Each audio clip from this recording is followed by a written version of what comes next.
We would like to thank everyone who attended for today's event to spread the word for the fan meet happening on December 13 at the Santa Rosa Multipurpose Complex. So see you guys there, and thank you so much, Casino Plan.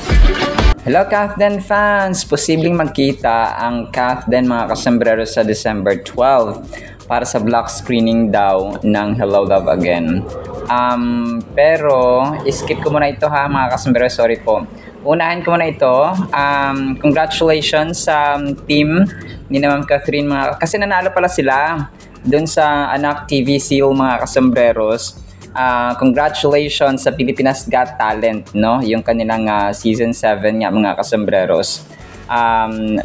Parang nanalo sila mga kasombreros ng award doon. Nakala ko nga wala talagang award si Ma'am Catherine, and parang binigay sa mga bago yung mga award kasi si Ma'am Catherine talagang suki na ito ng awards mga kasambreros. So kung kaya siguro binigay naman sa mga bago mga kasambreros na or sa new generation.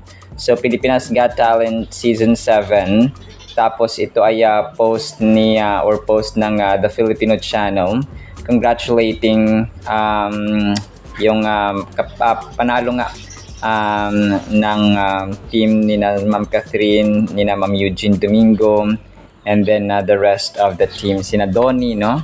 Si Sir FMG of course. Talagang hindi ko parang nagulat ako na may award pala sila mga kasombreros. So sinearch ko dito si Ma'am Catherine. Marami na siyang awards pala noon sa Anak TV Seal Awards mga kasombreros. Grabe yung kanyang Anak TV Awards. Talagang 2013, 2014, 2015, 2017, 2018, 2019, 2023. So 2023 pala naging Hall of Famer na si Ma'am Catherine mga kasombreros. So this is according sa Wikipedia. So kung kaya siguro binigay naman sa mga bago. So wala na parang yun na yung pinakamataas na award na pwedeng ibigay mga kasombreros ng Anak TV Seal Awards. Kung parang graduate na pala siya dito, no? Sa Anak TV Seal Awards mga kasombreros, kung kaya ngayong taon ay wala siya kahit isa mga kasombreros na mag-isa. Pero itong Pilipinas Got Talent of course ay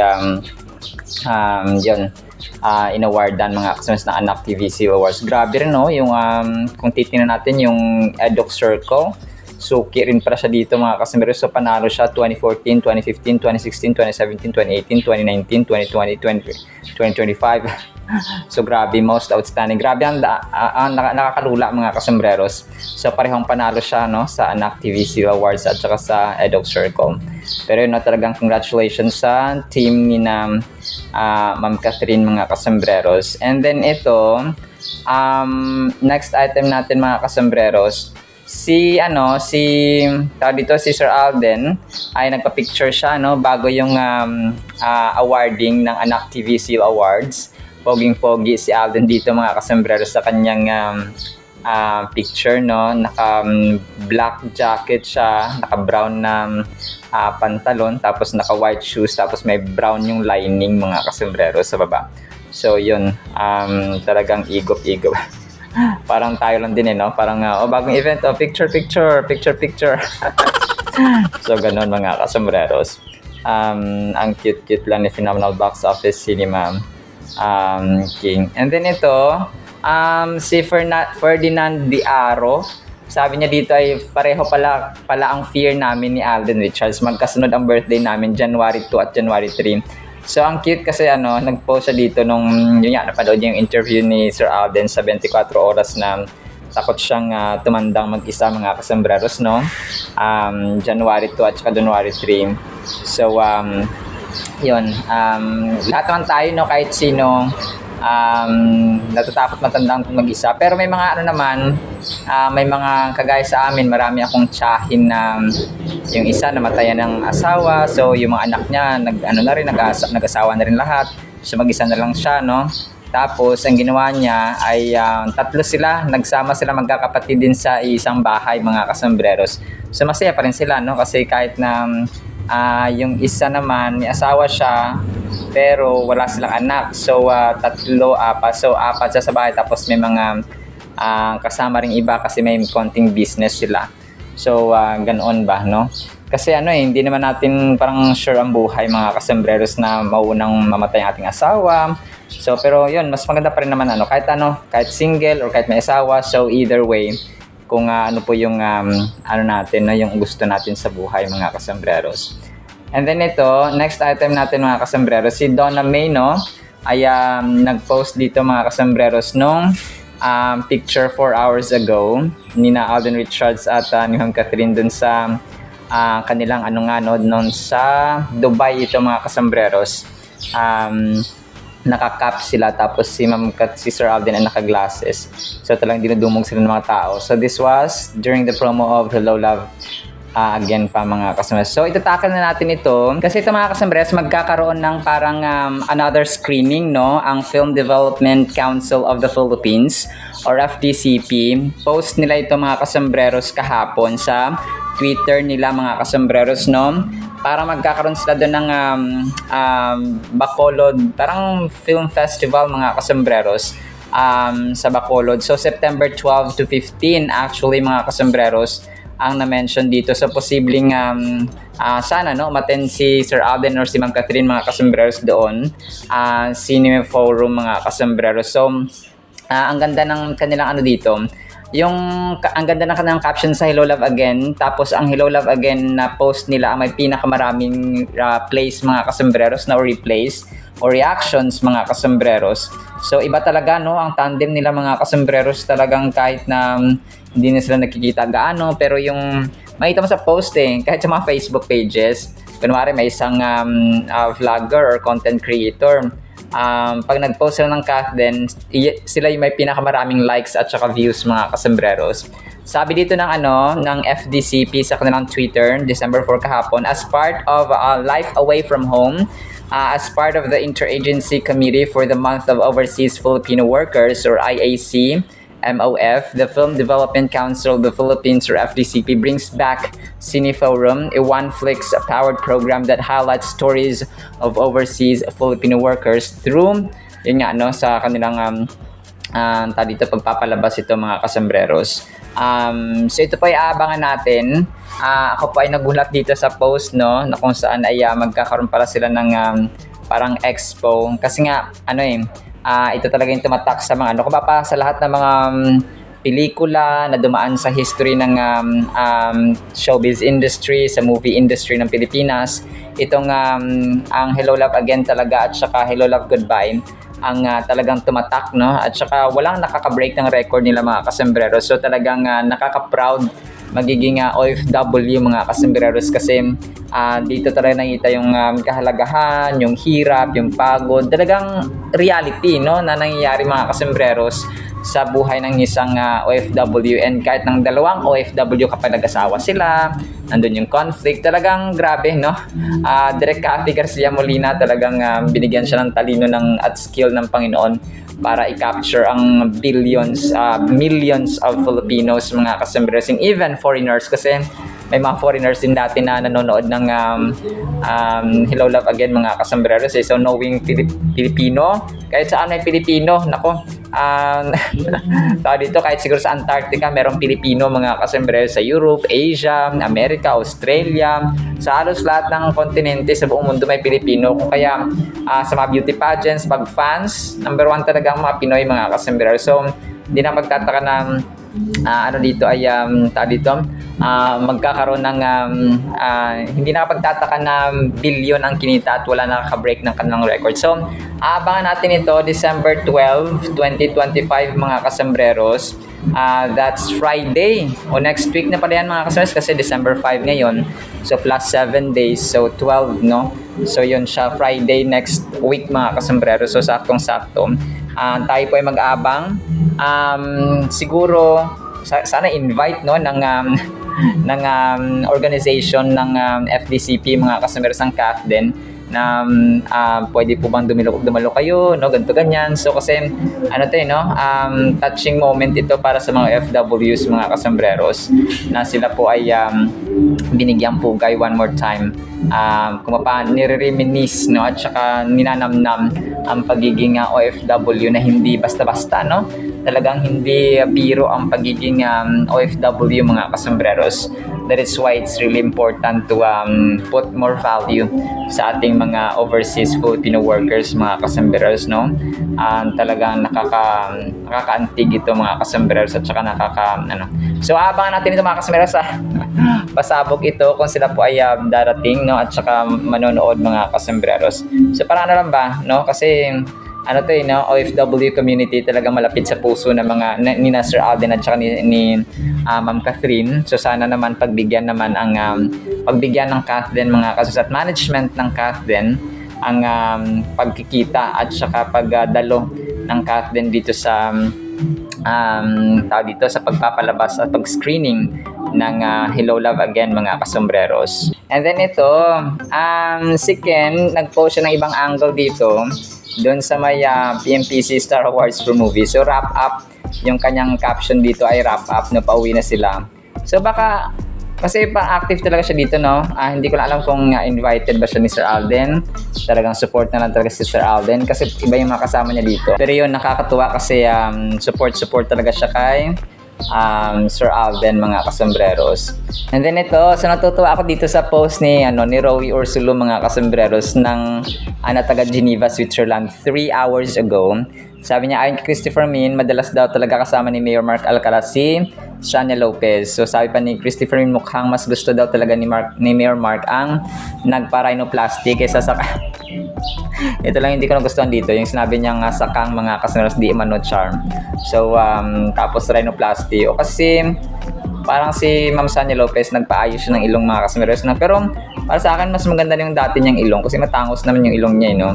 Pero yun, nagpa-ayos pa rin siya ng ilong mga kasombreros, parang mas matangos pa ng matangos na matangos mga kasombreros. Pero yun, natutuwa tayo kasi si Nanay Christopher Min ay parang dinidebunk niya, pinapawalang bisa niya yung Mayor Mark Alcala at saka Catherine Bernardo. Ang sinusuportahan niya ay Shania Lopez at Mark Alcala. So salamat Nanay Christopher Min, no, sa iyong support na wala talagang Mayor Mark Alcala at saka Catherine Bernardo, kundi so yun, ang isang na-mention ni Ma'am Maeve ay si Mayor Mark, ay si Shania Lopez, parang businessman yata yung niya, yung kanyang dinidate daw, no? Hindi isang politiko. Pero yun, focus na lang tayo sa Kathleen mga kasus. Ang importante ay safe ang ating mga manok na ginawang manok yun. Yung ating mga hinahangaan mga kasumeres na Kathleen. And then ito, next item natin. So yung pala yung branch ni na Sir Alden sa Ayala Malls Cloverleaf mga kasombreros ay nagbukas na yung Hungry Pita nila, no? Sa The Hungry Pita Ayala Malls Cloverleaf na branch nila mga kasos. Parang kaka-post nila kagabi nung kanilang grand opening mga kasombreros. So nakakatuwa lang, although wala dito si Sir Alden, pero yung kanyang mga picture, yung kanyang stand mga kasos andito, tapos of course yung masaya nilang mga pagkain at good vibes na mga video mga kasombreros. So ang cute lang. So congrats kay Pops Alden, no? Alam ko sa Alabang ito, Ayala Malls, if not mistaken sa Alabang, no, mga kasombreros, sa Cloverleaf mga kasombreros. And then Sir Alden nag-post siya kagabi sa kanyang Instagram account yung Casino Plus niya na nag-support doon sa kanyang ginawang press con para sa kanyang upcoming na fan meet mga kasombreros nga, no, sa December 13. So malapit na, no, December 5 na ngayon, so 8 days to go mga kasombreros. Tapos sa huli ay nagpasalamat siya of course, no, sa Casino Plus mga kasombreros. So ito yung mga kuha mga videos and video clips mga kasombreros, at saka namigay sila ng tokens of course sa mga fans at saka dumalo doon mga kasombreros. So yun, support natin, no, Sir Alden sa kanyang ultimate fan meet mga kasombreros sa December 13. Tapos itong Aldenizer, no, na fandom ni Sir Alden din po ay kinongratulate si RJ mga kasombreros, si Tisoy doon sa kanyang pagkapanalo sa Anak TV Seal Awards mga kasombreros Dalawa actually ang awards niya Soiti dito, no? Yung Makabata Award tapos yung Hall of Fame Award, mga kasombrero. Sabi dito, Anak TV Awards goes to Alden Richards. Congratulations RJ, deserve mo yan. So yun ang kanyang sinabi dito, mga kasombrero. Tapos ang publiko post, mga kasembreros, no, 15 hours ago, Alden Richards admits fear of growing old alone. So ito yung kinwote nila doon sa interview nga ni Sir Alden sa kanyang takot, no, parang biggest fear niya na tumandang mag-isa. Kapuso star Alden Richards said he is starting to feel the pressures that come with age, admitting in a recent interview that he fears growing old without a partner. At 33, Alden Richards admitted it was only reasonable that he felt the weight of possibility growing old alone. So, yan, tapos picture ni Sir Alden, mga kasus. And then ito, nakakatuwa to, kasi yung ang push po ay nag-post 7 hours ago. Ang push po ay isang ABS-CBN agency, mga kasembreros, no? Tapos ay parang nag-inform din sila about sa upcoming tao dito. Ayun sa recent interview din po ni Sir Alden na growing old alone, mga kasembreros. Kapuso star Alden Richards admitted that the idea of growing old alone has recently weighed heavily on him as he celebrates 15 years in the industry. So tapos yung picture ni Sir Alden na naka-blue siya at saka tuxedo, mga kasembreros. Nakakatawa kasi itong push ay dati pa ay close din ito sa kay Sir Alden eh. Nung time pa ng Hello Love Goodbye ay talagang in-interview sila ni Ma'am Catherine, mga kasos. And knowing naman si Sir Alden ay talagang mahal na mahal ng ABS-CBN, mga kasembreros. So kasi he really supports ABS-CBN movies and artists, mga kasembreros in general. So yun, talaga nakakatuwa lang. And then ito, next item natin, mga kasembreros, yung The Mixed Topics Celeb ay nag-post, no? Kath din, na-miss niyo ba sila? So bagay, no? 11 hours ago, mga kasembreros. Tapos itong si Ma'am Catherine ay naka-stripes, tapos naka-glasses. Pumunta siya dito sa CAD Clinic, tapos Sir Alden naman ay doon sa sa McDo ito, mga kasembreros, na kanyang nakumanta siya, mga kasembreros, no? So salamat The Mixed Topic Celebrity ang nag-post dito, mga kasembreros. So talagang na-miss ng Kathleen fans, mga kasembreros. And then ito, last item natin ito, mga kasembreros, no? Si Ma'am Catherine dito ay naka-violet or parang pink, mga kasembreros, no? Na kung saan ay sobrang gwapa, no? Sobrang ganda ni Ma'am Catherine, mga kasembreros, dito sa kanyang pink na outfit. But this is somehow a throwback photo na lang, mga kasembreros, no? Ni phenomenal box office cinema queen. Alright, so yan lang po sa ating Kathleen items, no? Sana po ay pakinggan po natin ang Word of God. Today is December 5, 2025. Naku po, Friday na, last day of the week para sa mga nagtatrabaho at saka mga pumapasok sa paaralan, mga kasembreros. So sana po ay pakinggan po natin ang Word of God. Napakaganda po nito, mga kasembreros, sa Blessed Friday po sa bawat isa. Para po sa ating Word of God ay medyo nakakatawa ito, pero kapupulutan natin ng aral, mga kasembreros. Masamang halimbawa. Hindi dapat masamang halimbawa. Hebrews chapter 4 verse 11. Let us therefore be diligent to enter that rest, lest anyone fall according to the same example of disobedience. So, masamang halimbawa, mga kasembreros. So, yung Hebrews chapter 4, ito po yung yung nag-recall ang Panginoon, no, si Apostle Paul, mga kasembreros, sinulat niya sa mga Hebrews na dahil sa disobedience, dahil sa hindi pagsunod ng mga tao sa time ni Moises, ay hindi sila nakapasok, no, sa lupang pangako. Imbis na yung lupang pangako, makakapagpahinga sila doon, makaka-rest sila doon, mga kasembreros, ay hindi sila nakapasok because of their disobedience.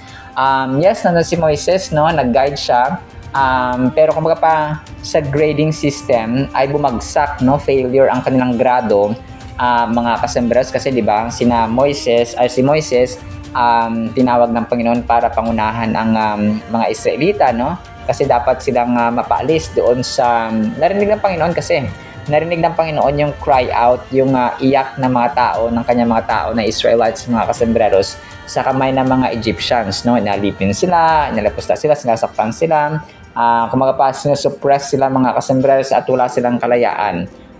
Kumaga pa ginagawa silang alipin at saka pa kinakawawa, no? Yun yung term, mga kasembreros. So nung kinakawawa ng mga Egyptians ang mga Israelites na piniling tao ng Diyos, ay tinawag niya si Moises na maging leader, kumaga pa maging president nila, mga kasembreros, para makabalik sila doon sa lupang pangako, no? Yung pangako ng Panginoon na land of promise, mga kasembreros, yung Canaan, na mataba ang lupa, na makapagtanim sila, mga kasembreros, and so on.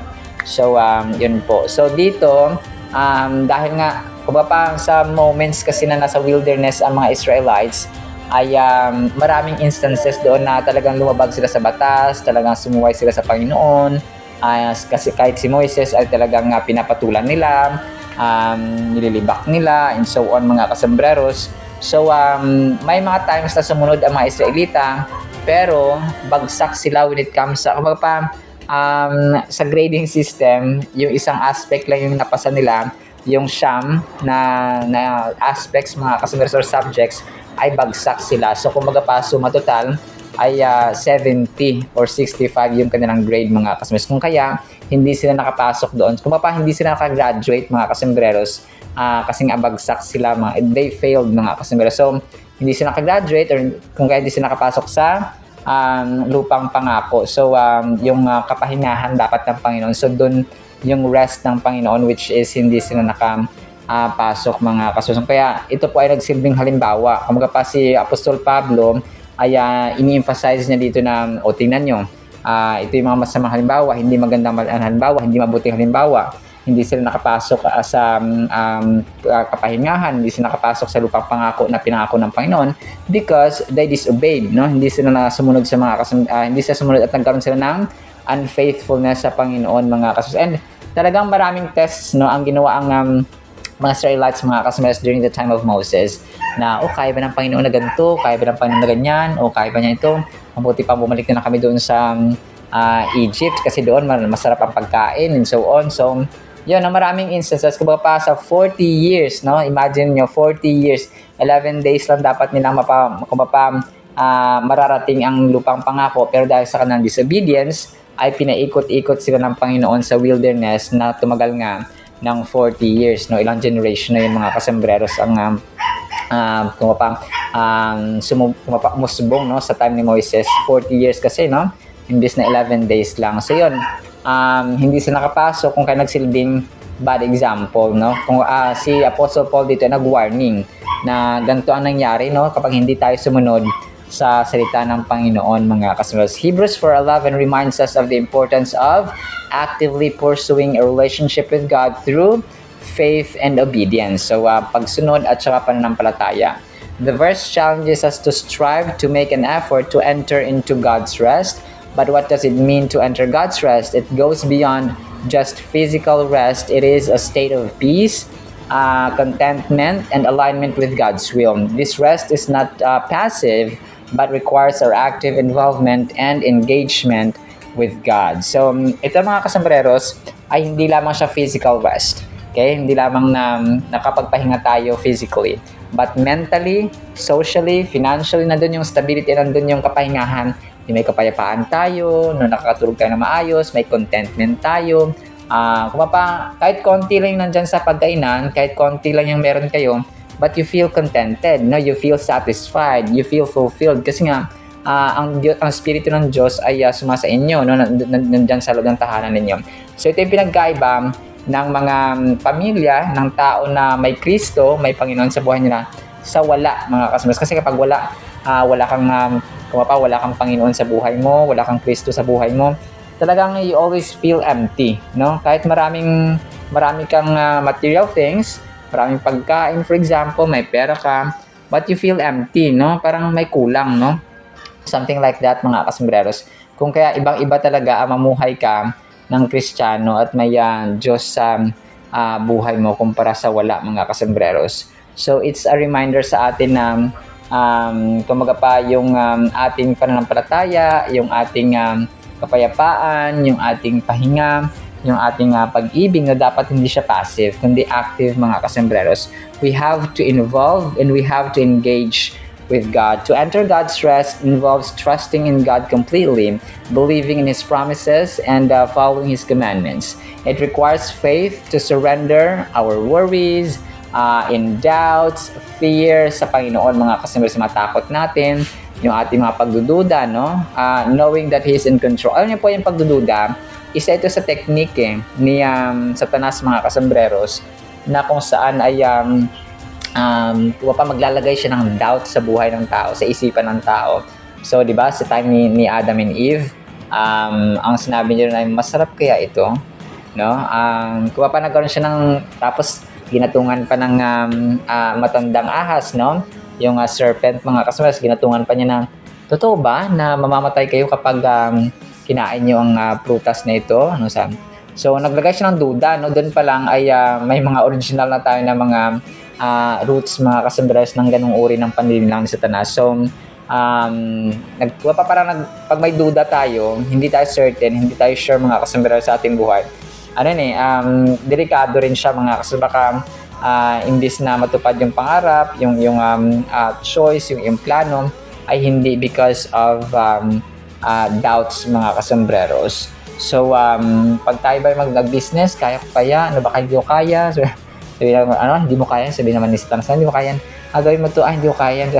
So, ganun, mga kasembreros, no? Talagang malaking bagay na tayo po ay sure, sigurado sa ating buhay. Obedience is key in this journey as it shows our commitment to living according to God's will and teachings. We are seeking a deeper connection with God by striving to enter His rest, finding solace and strength in His peace or presence, and experiencing true peace and that transcends all understanding. So let us approach this challenge with determination, faith, and obedience, knowing that the ultimate reward is finding rest in God. So, alam niyo po, yung kapayapaan na sobrang daming tao ang naging restless. Kung pa, gusto nilang magpahinga, gusto nilang mapayapang paligid, but they cannot because yun yung tumatakbo sa paligid, mga kasembreros. Whereas, yung itong Hebrews chapter 4 verse 11 ay napaka-relevant, mga kasembreros, na kung saan ay maraming individuals nga yung napipressure, no? They grapple with pressures ng modern life, mga kasembreros, at saka constant pursuit ng success at fulfillment. So, maraming tao, kahit ako gusto ko na maging successful, maraming tao nagpupursue, talaga nagkukumahog, mga kasembreros, na maging successful sa buhay. Pero kung ito lang po ang pagbabasehan natin, yung ating lakas, yung ating talento, yung ating skill, ay kulang, mga kasembreros. So, dapat ay nagtitiwala tayo sa Panginoon para hindi tayo magiging, parang sabi nga, hindi masamang halimbawa, no? Dapat hindi tayo maging masamang halimbawa, kundi dapat maging good example tayo, mga kasembreros, especially sa ating faith at pananampalataya. Kasi maraming ganun din, mga nagdi-discourage sila ba? Christian yan? O bakit ganyan? O Christian yan? O bakit ginagawa niya yan? So, ganun siya, mga kasembreros. So, naging bad example yung ibang mga mananampalataya ni Kristo. So, which is, ayaw na ayaw ng Panginoon. The message of striving to enter God's rest offers a countercultural perspective, reminding us that the true peace comes from surrendering to God's plan and trusting in His provision. So, talagang trust, no? Pinakamahalaga talaga ito ang pagtitiwala sa Panginoon, because if you trust God, you will willingly surrender and voluntarily offer your life, your plans, your choices, your decisions, at ang ating buhay, mga kasembreros, sa Kanya. Because we trust Him, no? Na kapag ang buhay natin na nasa Diyos, ay igagay niya tayo sa tamang landas, tamang choices, no? Tamang desisyon sa buhay, tamang tao, no? Na i-approach natin, or tamang tao na mapapangasawa, for example. So, ganun siya, mga kasembreros. So, kumbaga ang pagtitiwala, ang pananampalataya, ang faith, mga kasembreros, is really important, mga kasembreros. So, yan yung isa sa pinaka-main ingredients ng Christianity when we obey and follow Jesus Christ. Alright? So, sa ating Word of God, no? Pagpalaan po tayo ng pag-ibig, pananampalataya, pag-asa, no? At malakas na pagtitiwala at pananalig sa ating Panginoong Diyos, at hindi tayo dapat maging masamang example or hindi magandang example, but good example, especially when it comes to faith and belief in the Lord Jesus Christ. In His name we pray. Amen and amen. See you sa next segment, mga kasmarasan pa. Alam po. I love you.